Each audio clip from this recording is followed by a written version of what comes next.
지난 토요일 광화문 광장에 쏟아져 나온 인파 여러분 보셨습니까?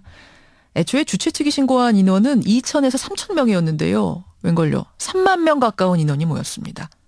전원이 청와대를 바라보면서 애국가 부를 때 눈물이 울컥 났다. 이런 참가자들 이야기 들려오던데요. 지금부터 우리가 만날 분은 서슬퍼런 전두환 정권에서 박종철 군 고문치사 사건을 세상에 처음 알렸던 당사자. 역사의 고비고비마다 민중과 함께 현장을 지켰던 분입니다. 바로 함세웅 신부. 예, 천주교 정의구현사재단 함세웅 고문을 직접 만나보지요. 함 신부님 안녕하세요. 네, 안녕하십니까. 참 폭풍 같았던 지난 한 주 어떤 느낌이십니까? 네, 저도 뭐 분노와 슬픔을 이렇게 교차하면서 지냈는데 예. 그 10월 25일과 26, 27 당시에 저는 그 안의사께서 순국하신 여순 감옥과 예. 또 하얼빈 이등방문을 처단한 그 의거 현장을 순례했었어요. 안중근 의사 순례길에 떠나 계신 상태셨군요. 네. 예. 예, 그 현장에서 그 소식을 들으면서 예. 이런 일련의 그 사태가 안의사께서 도와주신 일이구나. 우리의 실체를 일깨워준 사건이라고 생각을 했어요. 그런 의미에서. 특히 안의사께서 이제 재판 다 받으시고 사형 직전까지 그 내용을 다 지켜봤던 영국의 기자가 예. 안중근이 비록 재판에서는 사형을 당했지만 이 모든 재판은 안중근 청년의 승리였다. 이렇게 증언을 했어요. 예. 그 얘기를 들으면서 우리 시대에 이 불의한 사람들이 정권을 쥐고 휘두르고 있지만 그러나 그 사람들을 물리치는 것은 깨어나는 시민들, 청년 학생들, 이분들이 제2, 제3의 안중근 의사가 되셔서 불의 앞에 분노하고 예. 이 난국을 극복하기 위한 지혜로운 후손들이었구나. 이런 생각하면서 다시 이 사건을 통해서 이 불의한 정권의 실체, 그 실체를 드러나게 하는 은총의 계기가 아닐까. 은총의 계기다. 네. 정리할 것을 정리하고 갈 수 있는 어떻게 보면 은총, 감사한 기회다 이런 말씀. 네. 와, 이거 참 역설적이지만 이게 일리가 있는 말씀이네요. 네. 그 60 민중항쟁 선봉에 섰던 분으로서 그때 생각도 좀 나고 그러셨는지 모르겠어요. 네, 토요일이었죠. 저는 이 어제 그 최순실 씨가 들어왔다는 소식을 듣고 예. 청와대나 뭐 검찰의 뭐 인사나 또 뭐 수사 참 압수수색. 어린이들 소꿉장난놀이구나. 그게 무슨 말씀이세요? 그게 박종철 군이 고문치사로 세상을 떠났을 때 경찰의 공식 발표가 책상을 치니까 탁 하고 치니까 억 하고 죽었다 이랬어요. 그렇죠. 그게 조작하지 않았습니까? 그렇죠. 그 조작을 밝히는데 무려 5개월, 6개월이 걸렸고 그 조작 밝히는데 뜻있는 의사, 또 기자, 또 많은 종교인들 또는 뭐 의인들이 또 감옥에 계셨던 많은 분들이 노력해서 교도관 등 이런 소수의 의인들이 노력해서 그 엄청난 비리가 밝혀졌고 전두환 군부 정권을 타파시켰었거든요. 그런데 저는 지금 상황에서 놀라는 것은 온 국민이 다 아는데 우리 백남기 농민의 사인도 그렇지 않습니까? 경찰의 물대포로 돌아가셨다는 것을 다 아는데 경찰과 검찰이 그걸 은폐하기 위해서 조작을 꾀하는 거예요. 뭐 의사 등도 그렇고 부검을 시신해야 된다.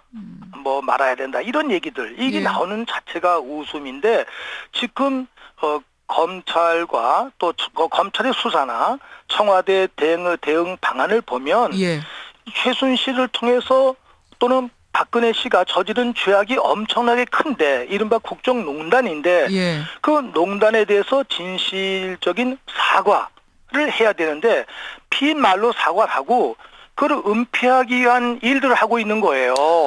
거대한 조작이 이루어지는 것 같다는 느낌? 60대 같은 느낌을 받으세요? 아니라 뭐 확실합니다, 이게. 이게 있을 수 있는 것인가? 난 그게 더 어렵고, 그런데 한편, 그게 잘하는 일이다. 그렇게 더 조작을 해라. 더 조작을 해라? 너희들의 실체가 얼마나 악하고 나쁘고 잔악한지, 양심이 없는 사람들인지, 동물적인지를 우리 국민이 더 잘 깨닫고 판단할 더 큰 기회가 오는 것이죠. 이게 성서의 역설입니다. 저는 그래야 너희들의 실체가 드러나고 그리고 다시 태어날 수가 있다. 이런 의미로 저는 성서 신학적으로 역설적으로 해석을 하고 싶었어요.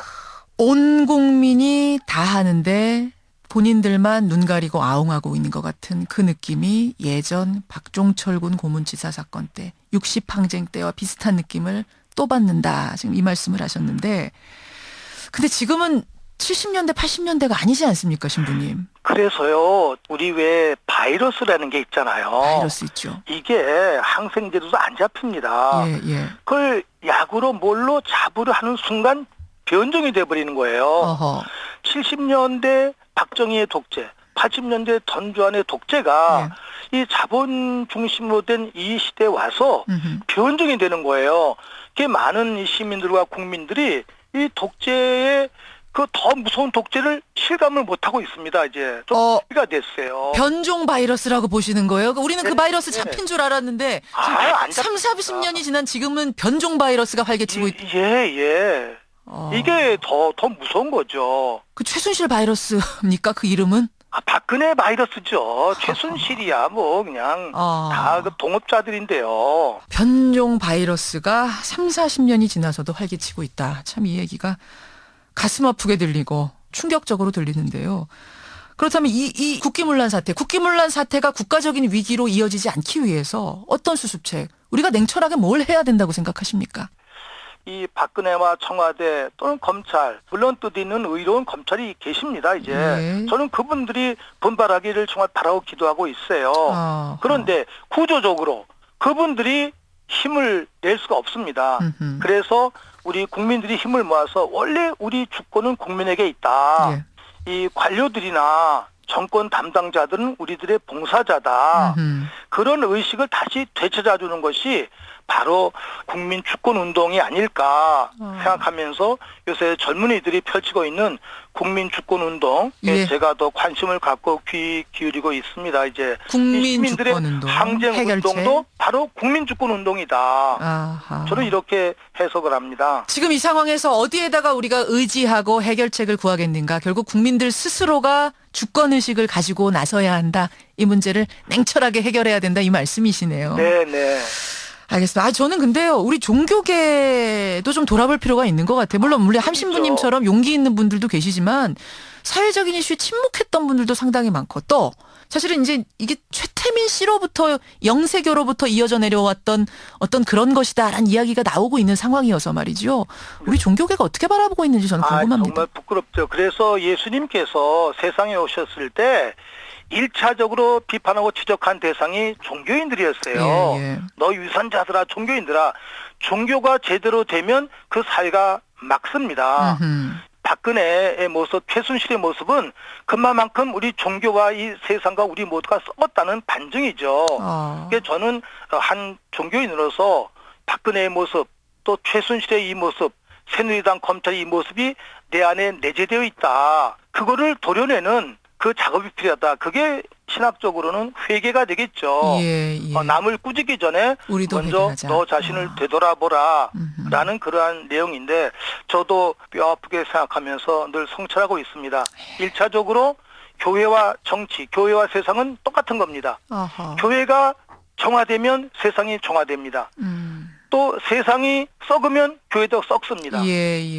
함께 이렇게 머물려 그래서 세상에 대해서 얘기하는 이유가 우리가 세상을 맑게 할 때 교회도 맑아지는 것이고 또 교회가 맑아질 때 또 세상도 맑아지는 것이다. 이런 불의한 세상에 침묵하는 그러한 교회 공동체는 또 그만큼 부패하기 마련이다. 이러한 내용 늘 그 신학적 관점에서 이해하고 반성하고 있습니다. 알겠습니다. 우리 국민들 아침에 여러 가지를 생각하게 하는 이야기들 해주셨어요. 여기까지 오늘 말씀 듣죠. 함신부님 고맙습니다. 네, 고맙습니다. 천주교 정의구현사재단의 함세웅 고문, 함세웅 신부 만났습니다.